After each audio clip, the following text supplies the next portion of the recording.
Welcome to our 42nd Congress here in Barcelona. It's the 75th anniversary, which is coming up.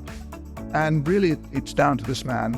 And it's the timeline, how Ridley went from a shunned maverick to universal recognition. You'll see that we've created a 1940s consulting room and also something that looks a bit like a 1940s operating theatre. We are reaching 16,000 inscriptions and almost 11,000 doctors. It has become one of the largest and most diverse communities for ophthalmologists around the world, not only in Europe. This is when we feel safe enough to challenge and express our opinions. This is where innovation happens and progress occurs. Now is the big moment.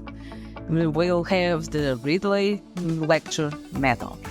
I'm extremely happy and I'm on the move. For my junior colleagues and those who are beginning to taste the ophthalmology specialty, you need to know the history of the ophthalmology, the people who have worked well before you. Paying attention to every little details will make a difference.